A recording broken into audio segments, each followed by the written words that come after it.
Hello मेरे प्यारे छात्र छात्राओं, आप सभी के डिमांड पर आज हम साइंस का लेक्चर ला रहे हैं और इसमें हुआ क्लास 10th का हम लोग का फर्स्ट चैप्टर फिजिक्स का ऑप्टिक्स। हालांकि हम 10th लेवल पे नहीं, पूरे कंसेप्ट के साथ पूरे आपके बेसिक से क्लासें बताएंगे ताकि कॉम्पिटिटिव लेवल में भी जो बच्चे देखें उनके लिए ये फ़ायदेमंद हो। तो हम शुरुआत करते हैं आज ऑप्टिक्स की फर्स्ट पार्ट और इसमें हम बताने वाले हैं प्रकाश क्या है। देखिए प्रकाश जिसको हम बोलते हैं क्या, लाइट, है ना। और यदि बात करें कि प्रकाश को हम लोग पढ़ते किस में हैं, तो भौतिकी के किस भाग में, तो हम लोग पढ़ते हैं इसको ऑप्टिक्स में। और ऑप्टिक्स का मतलब होता है प्रकाशिकी।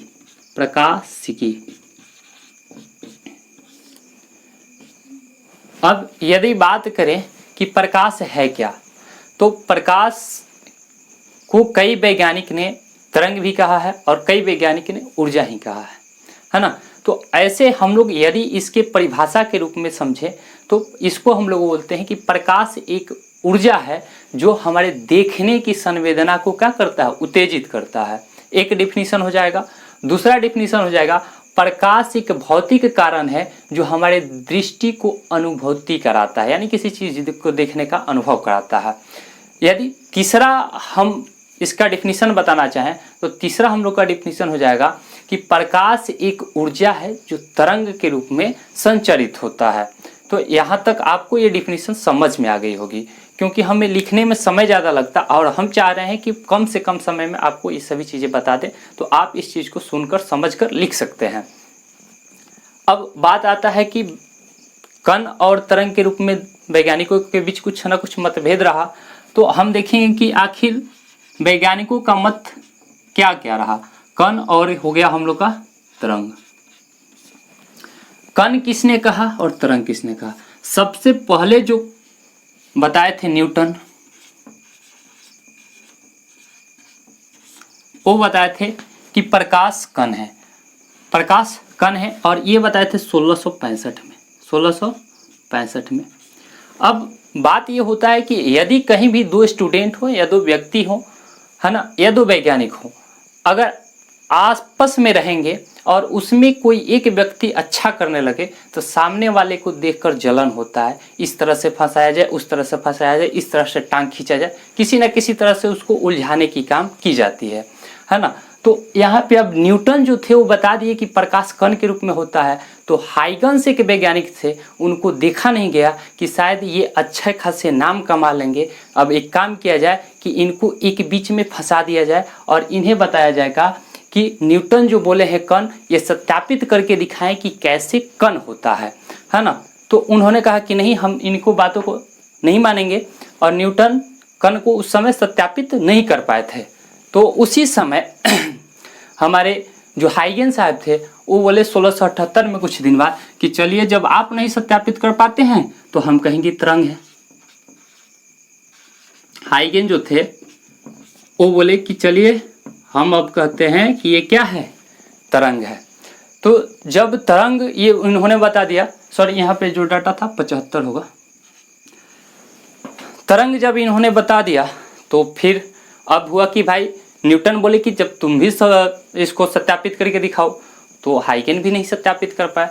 अब दोनों के बीच में यही होगा कि आस पड़ोस के जो भी लोग थे वो बोलते थे कि भाई तू कण बोला है तो कैसे होगा, ये सत्यापित करो। अगर ये तरंग बोले हैं तो ये तरंग कैसे होगा, इसे सत्यापित करके दिखाओ। इन दोनों वैज्ञानिकों ने किसी ने भी इस बात को सत्यापित नहीं किया कि तरंग क्यों है और कण क्यों है।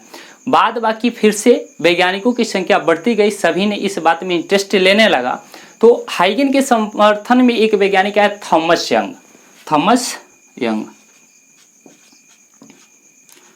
यंग आए और इन्होंने 1800 में बोला कि नहीं जी, ये प्रकाश जो है तरंग है।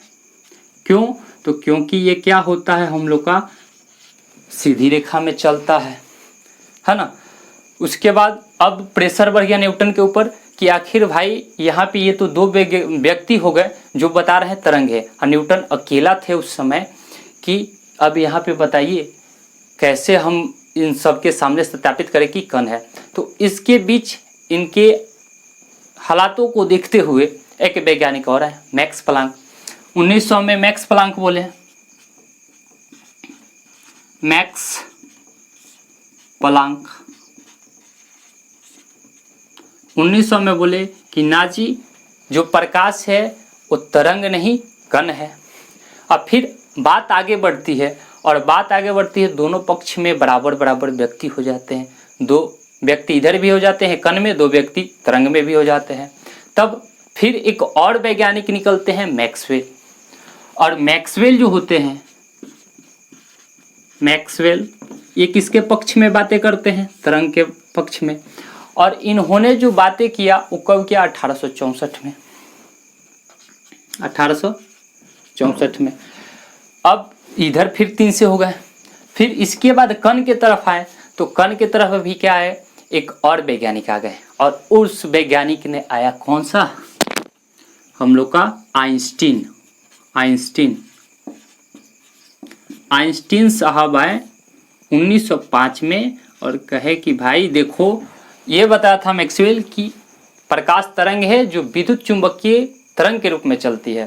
तो आइंस्टीन साहब आए 1905 में, कहें कि देखिए जब आप तरंग के रूप में बोलते हैं तो हम भी बोलते हैं कि प्रकाश कण के रूप में चलता है, मतलब जो जैसा करे उसके साथ वैसा करना चाहिए, है ना। तो इस तरह से ये बोले कि आप सत्यापित कर देते हैं तो हम भी सत्यापित कर रहे हैं कि प्रकाश कण के रूप में चलता है, और प्रकाश वह कण है जो ऊर्जा का कण होता है, ऊर्जा का एक बंडल होता है जिसे हम लोग कहते हैं फोटान, और उसी फोटान को हम मानते हैं कि प्रकाश कण है ना।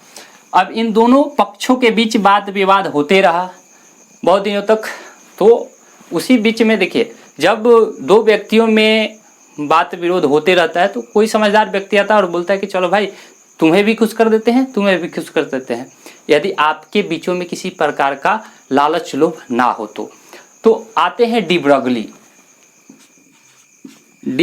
आते हैं, और डी ब्रोगली बोलते हैं कि भैया ये जो प्रकाश है ना, इसके लिए आपस में मत लड़ो, जो चीज़ें हैं उसको समान बंटवारा कर दो, इसमें किसी भी प्रकार का मतभेद मत रखो। वो बोलते हैं कि प्रकाश जो है ना एक दोगला इंसान है, और इस दोगला इंसान के चक्कर में दो ग्रुप मिल करके मत लड़ो, ये कभी कण के रूप में चलता है, ये कभी तरंग के रूप में भी चलता है। यानी प्रकाश जो होता है दोहरी नीति अपनाता है, दोहरी नीति अपनाता है।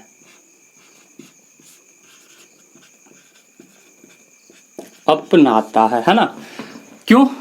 तो ये बोले कि देखो इधर कण के रूप में भी चलेगा और इधर क्या होगा, तरंग के रूप में भी चलेगा, लेकिन अंतर यही है कि जब जब जब कण के रूप में चलेगा तो तरंग के गुण को क्या करेगा, प्रदर्शित नहीं करेगा।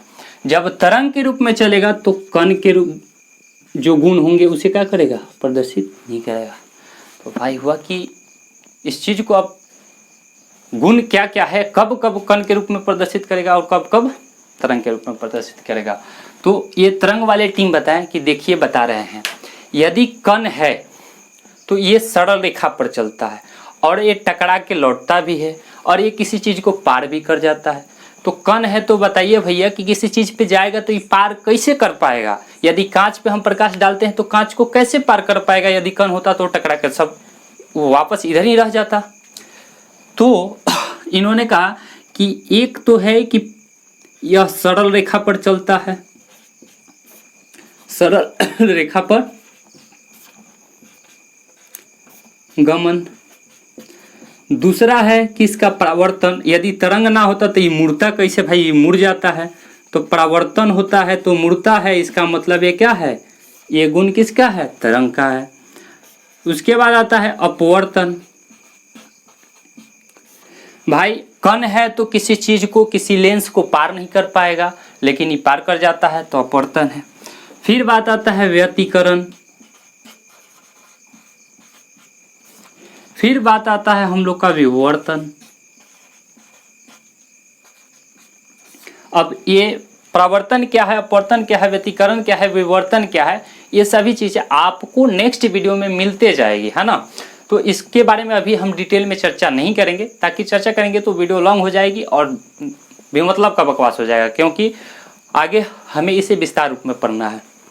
अब न्यूटन के टीम जो थे ये लोग कण को प्रदर्शित करना चाहते थे। बोले कि बताओ कैसे होगा ये कण के रूप में। तो इन्होंने बताया कि इसका जो विद्युत प्रभाव है ना, विद्युत प्रभाव ये कण को प्रदर्शित करता है। उसके बाद बोला कि एक गो गुण है इसका। तब बोला कि ना जी, आपका 2-3 गो है तो मेरे पास भी कुछ ना कुछ तो है। तो फिर बोला कि और बताइए। तो बोला क्रम्पटन प्रभाव। क्रम्पटन प्रभाव जो है ये भी है। तो बोला कि 2 गो हमारे पास इतना है। तो फिर बोला कि अरे आओ ना, एक रमन प्रभाव भी है जो कण को प्रदर्शित करता है ना। तो ये सभी चीजें हम लोग के क्या हुई कि कण और तरंग को प्रदर्शित करने वाली चीजें हो गई। अब बात करेंगे कि यदि हमारा प्रकाश तरंग है तो सबसे पहले हम लोग जानना चाहेंगे कि आखिर तरंग होता क्या है, तरंग किसे कहेंगे। तो यदि हम बात करना चाहें तरंग का, तो तरंग हम लोग किसे कहेंगे।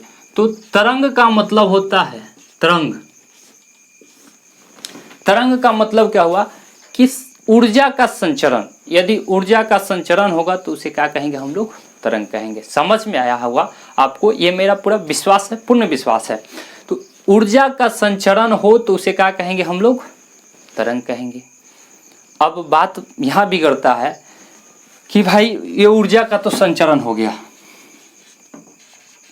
ऊर्जा का संचरण। अब ऊर्जा के संचरण 2 प्रकार से होते हैं। बोला भैया कैसे कैसे। तो एक होता है कि किसी ऊर्जा को ले जाने के लिए माध्यम होती है, और दूसरा क्या होता है कि डायरेक्ट पहुंच जाता है। जैसे देखिए, अगर मान लीजिए हम किसी क्लास में बैठे हैं और क्लास के सामने हम बोर्ड पे खड़े हैं, बोर्ड पे नहीं सॉरी, पोडियम के सामने बोर्ड के पास खड़े हैं, और हमें इस स्केच को, यानी ये समझिए कि ये स्केच एक ऊर्जा है और इसे देना है हमें लास्ट क्लास के 10वें बेंच पर बैठे हुए स्टूडेंट को। तो इसको 2 तरीक़ों से हम लोग दे सकते हैं। एक तो क्या करेंगे, फेंक देंगे, और दूसरा क्या करेंगे कि जो मेरे पास में बेंच पर बैठा है उसको देंगे, फिर वो अपने पीछे वाला को, फिर वो अपने पीछे वाला को, इस तरह से देते हुए उसके पास पहुंचा देगा। तो यहाँ पे यदि पहुंचा रहा है एक दूसरे को कर करके आगे की तरफ, तो यहाँ पे माध्यम बन गया। हमारे सामने जो स्टूडेंट बैठे हैं वो क्या करेंगे कि ये माध्यम के रूप में क्या करेंगे, स्केच को आगे की तरफ बढ़ाते जाएंगे, और ये स्केच किस रूप में है, ऊर्जा के रूप में। तो इस तरह से समझिए कि इस रूप में यदि हम पहुंचाते हैं तो हमें माध्यम की आवश्यकता पड़ रही है। लेकिन यदि हम डायरेक्ट ऐसे चलाकर फेंक दे तो ये क्या हो जाएगा, हम लोग का ये जो होगा हम लोग का बिना माध्यम का पहुंच जाएगा। तो यहाँ पे हम लोग को माध्यम के आधार पर यहाँ पे तरंग कितने प्रकार की हो गई, 2 प्रकार की। अब कौन कौन हो गई, तो तरंग हो गई, एक हो गई यांत्रिक, और एक क्या हो गई, अयांत्रिकी। एक यांत्रिकी और एक अयांत्रिकी। अब बात करेंगे कि यांत्रिकी क्या है, अयांत्रिकी क्या है। तो यांत्रिकी किसे कहेंगे, जिसमें माध्यम की आवश्यकता हो, माध्यम की आवश्यकता हो, और जिसमें माध्यम की आवश्यकता ना हो। जिसमें माध्यम की आवश्यकता होगी उसे यांत्रिकी तरंग कहेंगे, जिसमें माध्यम की आवश्यकता ना होगी उसे अयांत्रिकी तरंग कहेंगे। अब बात आता है भाई कि माध्यम की उपस्थिति जो है ठीक है, अब इसमें जो होगा, इसमें कण की गति, माध्यम जो होगा उसके कण में गति भी होगा। अब माध्यम के कण में गति आपको बताए थे कि यहाँ पे A B C D E के पास मान लीजिए एक वस्तु है, पेन है मान लीजिए। तो पेन को देना चाहेगा तो A क्या करेगा, B को देगा, B C को देगा, C D को देगा, D E को देगा। तो इस स्थिति में जो तरंग उत्पन्न होगा क्या होगा, यांत्रिकी। क्या होगा, यांत्रिकी, है ना। लेकिन यदि A डायरेक्ट इसको दे दे तो ये क्या हो जाएगा हम लोग का, ये हो जाएगा हम लोग का अयांत्रिकी। अयांत्रिकी मतलब इस बीच में किसी माध्यम की जरूरत नहीं पड़ी, किसी व्यक्ति की जरूरत नहीं पड़ी कि भाई पहुंचा दो इसके पास, है ना, रिक्वेस्ट करने की जरूरत नहीं है। तो ये अयांत्रिकी हो गया। अब बताइए कि यहाँ पे जब यांत्रिकी हो रहा है तो बीच में कुछ कण आ रहे हैं ना, ए बी हो गया, सी हो गया, डी हो गया, एक ये कहाँ आ रहा है, बीच में आ रहा है। तो कणों की गति के आधार पर, कणों की गति के आधार पर हम लोगों का जो तरंग होता है दो प्रकार का होता है। यांत्रिक तरंग कितने प्रकार का हो जाएगा भाई? तो यांत्रिक तरंग की बात करें तो कणों की गति के आधार पर ये होता है दो प्रकार का। कौन कौन सा होगा? तो पहला क्या हो जाएगा हम लोग का, अनुदैर्ध्य, अनुदैर्ध्य, और दूसरा क्या हो जाएगा हम लोग का, अनुप्रस्थ, अनुप्रस्थ, है ना। एक क्या होता है अनुप्रस्थ अनुदैर्ध्य में अंतर क्या है कि एक कणों का गति क्या हो जाएगा, देखिए अनुदैर्ध्य का मतलब क्या हुआ, अनुप्रस्थ का मतलब क्या हुआ, इस बातों को भी हम लोग समझने की कोशिश करेंगे। तो अनुदैर्ध्य का मतलब क्या हुआ कि यदि कोई भी वस्तु तरंग चल रहा है तो तरंगों की गति दो प्रकार से होती है। एक क्या हो जाएगा कि ये हो जाएगा हम लोग का क्या, एक चलता है इस तरह में, तरंग इस तरह में चलता है, और एक चलता है इस तरह में अप एंड डाउन करके, है ना। तो हम लोग का जो तरंग होता है वो कौन सा होगा, तो अनुदैर्ध्य तरंग हम लोग का ये वाला हो गया, अनुप्रस्थ तरंग कौन सा हो गया, हम लोग का ये वाला हो गया। तो हम लोग का जो प्रकाश है भाई, ये अनुदैर्ध्य तरंग और अनुप्रस्थ तरंग में कौन सा है? तो ये बताइए कि हम लोग के कणों की गति किस रूप में होगी। प्रकाश है तो इस रूप में चलेगा, ऊपर से नीचे ऐसे ऐसे चलते हुए पहुंच जाएगा हमारे पास। तो यानी प्रकाश जो होगी हम लोग का कौन सा हो जाएगा, प्रकाश जो होगा ये हम लोग का कौन सा तरंग हो जाएगा बाबू, तो ये होगा हम लोग का, प्रकाश की बात करें कौन सा तरंग होगा, तो प्रकाश हमेशा से हम लोग का क्या हो जाएगा, अनुप्रस्थ तरंग होगा। यदि इस बात को समझना होगा, याद रखना होगा, तो समझिए कि क्या, इसके लिए एक लाइन लिख लीजिएगा यहाँ पे, प्रकाश अणु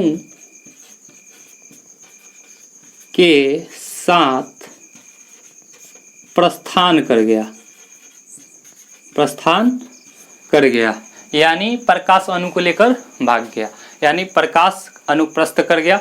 तो यानी प्रकाश अणु के साथ प्रस्थान किया, यानी प्रकाश कौन सा तरंग, अनुप्रस्थ तरंग होता है ना। अब बात करते हैं भाई कि अनुप्रस्थ तरंग तो हो गया, ये भी समझ गए। अब कुछ गुण होती है, हमें जो प्रकाश होती है, प्रकाश की कुछ विशेषताएं और होती है। तो हम बात करेंगे कि प्रकाश का चाल, यहाँ पे बात करते हैं प्रकाश का चाल। तो प्रकाश का चाल का बात करें कि भाई चाल का खोज कौन किया, प्रकाश के चाल के बारे में कौन बता दिया भाई। एक एक बात बढ़ाते जा रहा है, जिसके कारण हम लोग को क्या हो रहा है, याद करने में, पढ़ने में दिक्कत होता है। ये सब ना खोजा होता तो हम लोग को पढ़ने की जरूरत इतना ना पड़ती। तो प्रकाश की चाल जो थी, इस चाल का खोज कौन किया, रोमर। कौन किया, रोमर, एक वैज्ञानिक था, और उसने क्या बताया कि प्रकाश में भाई गति है, चलती है, तो इसका कुछ ना कुछ क्या होगा, चाल भी होगा। तो प्रकाश में चाल कौन सा, कितना, कैसे होगा और कितना होगा, तो इन्होंने बताया। थोड़ा सा वीडियो कट हो गया था और इसमें हम फिर यहाँ से देखेंगे। तो प्रकाश में हम बात करेंगे कि प्रकाश में एक चाल भी होता है। ये किसने बताया था, तो ये बताए थे हमारे रोमर, और रोमर ने बताया था कि प्रकाश की चाल कितनी होती है निर्वात में, तो 3 × 10⁸ मीटर प्रति सेकेंड होता है। तो 8 मीटर प्रति सेकेंड हो गया हम लोग का। अब ये बताइए कि ये प्रकाश की जो चाल है आखिर ये कहाँ से खोज दिए, तो इन्होंने बताया, इन्होंने किस चीज़ को देख के बताया था, तो इन्होंने बताया था कि जो बृहस्पति ग्रह है ना, बृहस्पति ग्रह है, बृहस्पति ग्रह के उपग्रह के गति को देख करके इन्होंने प्रकाश का चाल भी निकाल दिया। यानी जिसने जो कुछ देखा उस चीज को खोज के रख दिया। आज यही नतीजा है कि हम लोग को भुगतना पड़ रहा है, इतना पढ़ना पड़ता है, याद करना पड़ता है। ये सभी लोग ना दिए होते तो हम लोग नहीं पढ़ते होते। और ये चीज़ है कि एक घाटा तो है कि हम लोग ये खोज दिए हैं तो हम लोग इस चीज़ को पढ़ रहे हैं, और एक भी फायदा है कि यदि ये लोग ना खोजे होते तो हम लोग आज इतने टेक्निकल की दुनिया में नहीं पहुंचे होते। तो कोई भी चीज़ है जितने फायदेमंद होती है उतने हानिकारक भी होती है ना। तो बृहस्पति ग्रह के उपग्रह की गति को देखा और उन्होंने क्या कर दिया, प्रकाश के चाल को बता दिया। अब नेक्स्ट कौन सी बातें आती है, तो नेक्स्ट बातें आती है कि प्रकाश का चाल अलग अलग माध्यम में अलग अलग होता है, और ये किसके अनुसार चलता है, तो ध्वनि के चाल के विपरीत चलता है। यानी इसका वायु में प्रकाश निर्वात में प्रकाश जो होगा अधिक होगा, निर्वात में प्रकाश जो होगा अधिक होगा, गैस में इससे थोड़ा सा कम होगा, और जल में सबसे कम होगा। जल में क्या होगा, सबसे कम होगा, है ना। अगर बात करें कि समुद्र के सतह पर यदि द्रव है तो उस द्रव में प्रकाश कितनी गहराई तक जा सकता है, तो समुद्र की गहराई में कितनी जा सकता है, तो 200 मीटर तक ही अंदर जा सकता है। 200 मीटर तक ही प्रकाश अंदर जा सकता है। यदि बात करें कि सूर्य से आने में पृथ्वी पर कितना समय लगता है प्रकाश को, तो सूर्य से आने में पृथ्वी पर प्रकाश का समय यदि बात करें तो सूर्य से पृथ्वी तक प्रकाश के आने में समय जो लगता है तो 8 मिनट 19 सेकेंड लगता है। यदि बात करें कि हम लोग को पता है बहुत अच्छा से कि जो चंद्रमा होता है उसके पास अपना प्रकाश नहीं होता है, तो चंद्रमा के पास अपना प्रकाश नहीं होता है तो भाई चमकता कैसे है, तो सूर्य से जो प्रकाश जाती है वही प्रकाश कहाँ पड़ती है, चंद्रमा पर, और चंद्रमा से परावर्तन के बाद यानी टकरा कर लौटती है तो हमें चंद्रमा दिखता है। तो वहाँ से सूर्य से जाने के बाद चंद्रमा पर, और चंद्रमा से हमारे पास जो आती है वो कितने समय में पहुंच पाती है,